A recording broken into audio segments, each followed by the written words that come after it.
Salut chers amis, salut chers fans, bienvenue à ce deuxième épisode de Thérapie du couple.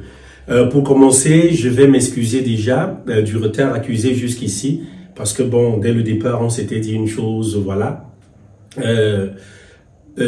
Cette thérapie du couple, on allait la faire au moins une fois par semaine, mais bon, les aléas du temps et tout, j'ai été tellement dispersé au point où je tiens à vous présenter d'abord mes excuses pour cela et je vous promets que c'est reparti.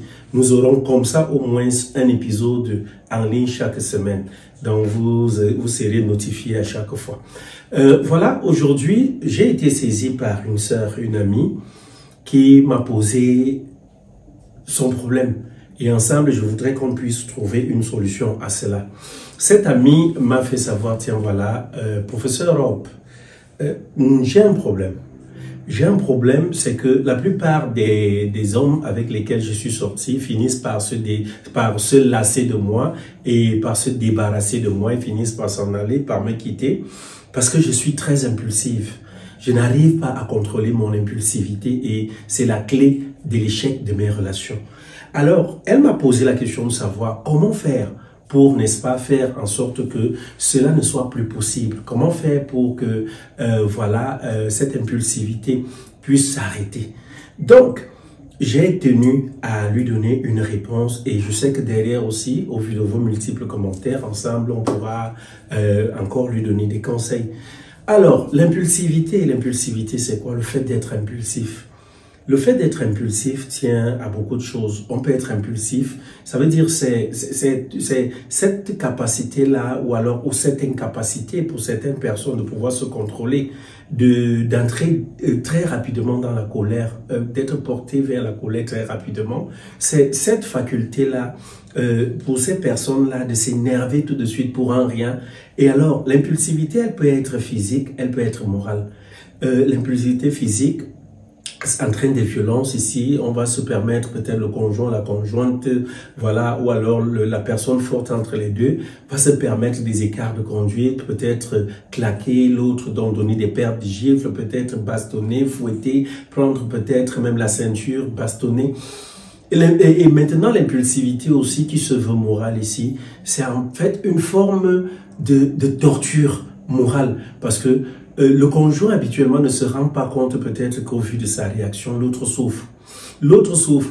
Voyez-vous, il y a des relations vraiment tellement l'impulsivité abonde que la relation ne peut pas se passer. La relation ne peut pas être vécue. Pourquoi? Parce que on a toujours peur de pouvoir placer un mot, de pouvoir dialoguer avec l'autre parce que l'autre à un moment donné va se braquer et quand la personne va se braquer tout de suite elle deviendra impulsive soit par des mots, des insultes, des injures, soit par des coups de poing, des gifles et autres. Alors, face à cela, comment faire pour pouvoir soigner cette impulsivité? Déjà d'office, je dirais que c'est pas facile. C'est pas facile quand on a cet esprit-là en soi. Je vais commencer par un fait qui est beaucoup plus important, c'est d'abord Dieu, l'être suprême. Je vais commencer par là. Il faudrait tout faire pour confier ce cas à l'Éternel. Ça voudrait dire à travers des prières et tout, chaque fois qu'on prie, demander à Dieu de nous donner un cœur apaisé, de faire en sorte que nous soyons patients, de faire en sorte qu'on puisse être à l'écoute de l'autre et au vu de ces prières, de ces multiples prières, sans doute, on parviendra à être moins impulsif. Il y a ce côté. De l'autre côté, comment faire pour ne pas tomber dans l'impulsivité? C'est se faire violence. Il faut se faire violence, se dire, tiens voilà, si j'ai déjà compris que l'impulsivité, c'est la clé, c'est la clé des échecs de ma relation, alors je fais désormais un effort d'être patient, d'être patiente, de m'asseoir sur ma nervosité et tout. Oui, on peut contrôler la nervosité. Quand on sent qu'on veut déjà dégainer, on se dit non, calme-toi, non, c'est pas bon. C'est pas bon ce que tu t'en vas faire là. Ça va te détruire, ça va détruire ta relation. Alors, plus loin, est-ce que c'est facile de vivre avec une personne qui est impulsive? Je pense ici que ce n'est pas facile. Et l'une des clés de la guérison de cette impulsivité, c'est la personne qui est à nos côtés. Je vais vous expliquer tout simplement. Si j'ai une personne à mes côtés qui est impulsive, qu'est-ce que je fais? Je me fais tout petit. Se faire tout petit, ça ne voudrait pas dire être lâche, ça ne voudrait pas dire être faible, non. Ça veut dire, comme je vois que non, ce sujet, si peut-être d'habitude, quand je me mets à discuter avec mon conjoint ou ma conjointe, ça nous entraîne. Hein, ça entraîne d'abord des éclats de voix et plus loin, la personne devient impulsive et tout. Qu'est-ce que je fais? Je fais un effort d'avoir une expression différente. Par exemple, si j'ai ma conjointe à côté qui dit que le Cameroun, c'est le pire État africain, alors, je ne vais pas dire non tout de suite, je vais pas dire non, c'est faux, ce que tu dis, non, tu te trompes, ce n'est pas ça, le Cameroun ne peut jamais. Et il y a d'abord l'intonation, la voix que je m'en vais utiliser ici face à ma partenaire. Si déjà je me mets dans un ton autoritaire, non, tout de suite, je vais faire qu'elle dégaine aussi son impulsivité. Alors qu'est-ce que je fais? Je vais par exemple prendre cette façon de parler en lui disant « Ah, oui chérie, je pense pertinemment que tu as raison. Je pense que tu as raison, franchement, le Cameroun, c'est le pire État africain. » Bon, oui, c'est le pire. Bon, mais, bon, je voulais aussi, quand même, il y a aussi un État là, tel que, voilà, bon. Je ne sais pas, je me dis que si on met ces deux États sur une balance, le Cameroun pourrait être en dessous et cet État-là au-dessus. Et si maintenant la personne plus loin va dire, non, je te dis que tu dis, oui, chérie, c'est comme tu dis, en fait, je suis d'accord avec toi. C'est ça, en fait, c'était juste une façon de parler. Bref, en parlant comme ça, en donnant raison à l'autre, quand vous avez une personne impulsive à vos côtés, faites toujours un effort d'abonder dans son sens. Et pas derrière, contournez pour placer votre mot. En tout calme. En tout calme, sans éclat de voix, sans élever le ton. Mais si déjà vous venez à le faire, à élever le ton, non, la personne en face, qui est impulsive de nature, va trouver en face d'elle un adversaire, un ou une adversaire, et puis la personne va tout de suite dégainer sa colère.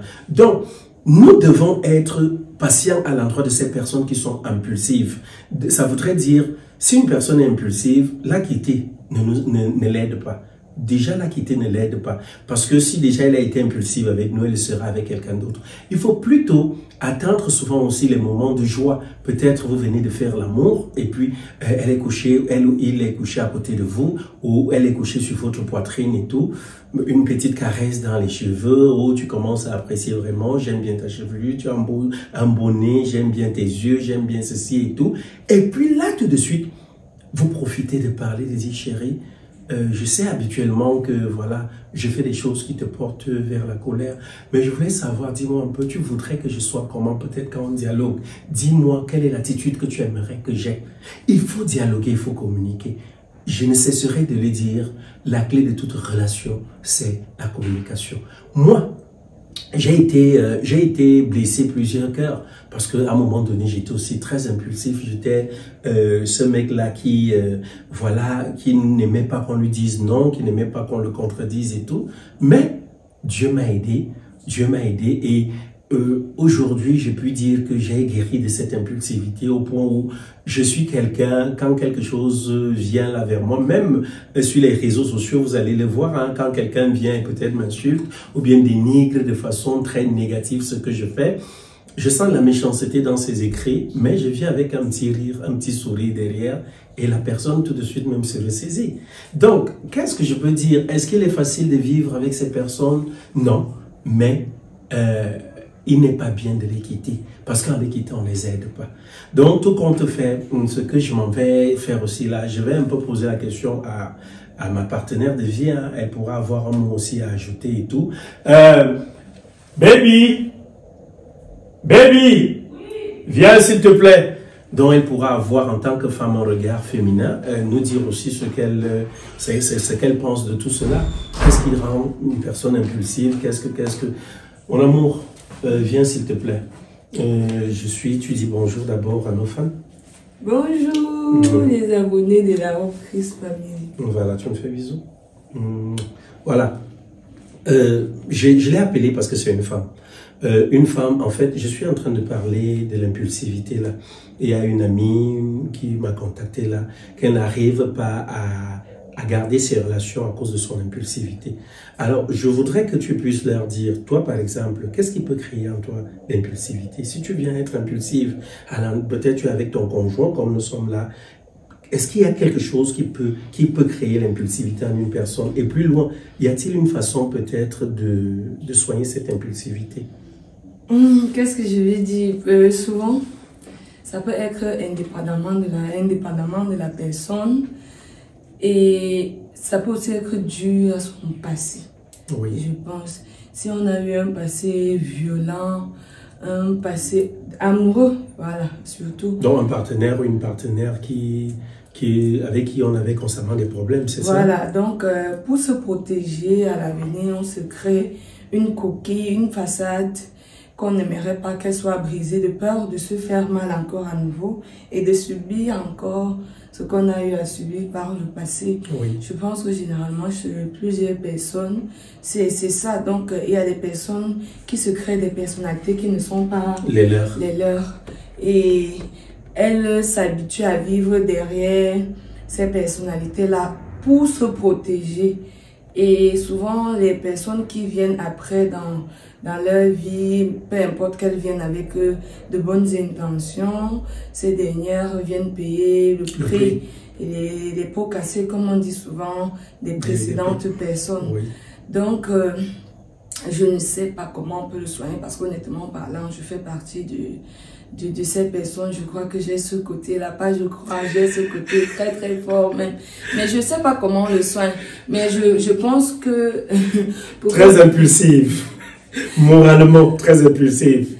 Mais je pense que pour que tout aille pour le mieux dans un couple pareil, il faudrait que la personne qui est en couple avec vous constate cela bien au départ et n'entre pas dans une guerre avec vous. Au concret, vous comprendre et tout le temps dire je vais rééduquer cette personne à ma façon, je vais rééduquer cette personne, je vais l'amener à me faire confiance, je vais démontrer à cette personne que je ne suis pas comme celles qui sont passées dans ta vie avant moi. Voilà. Je suis là pour te mettre en confiance, je suis là pour t'aimer, je suis là pour te chérir. Donc, amener la personne doucement avec de belles actions, de beaux actes. Je sais pas, être... Belles paroles. Voilà. Être une personne patiente vraiment, persévérante, n'abandonnez pas. Vous savez qu'on ne choisit pas de rencontrer de mauvaises personnes qui viendront briser notre vie, changer notre façon de voir les choses.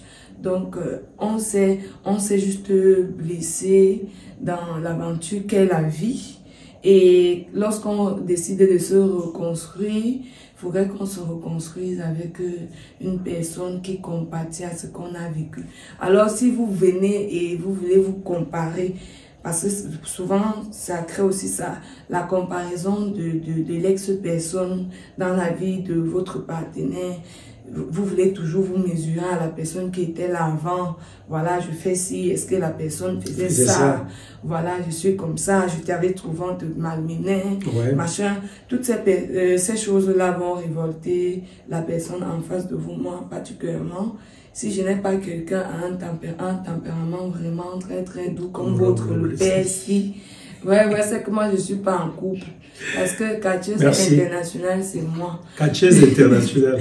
Je ne sais pas si j'ai mes soeurs comme ça. Et ce n'est pas que c'est comme ça que j'ai été éduquée. C'est pas ma personnalité. En fait, c'est le vécu de la vie.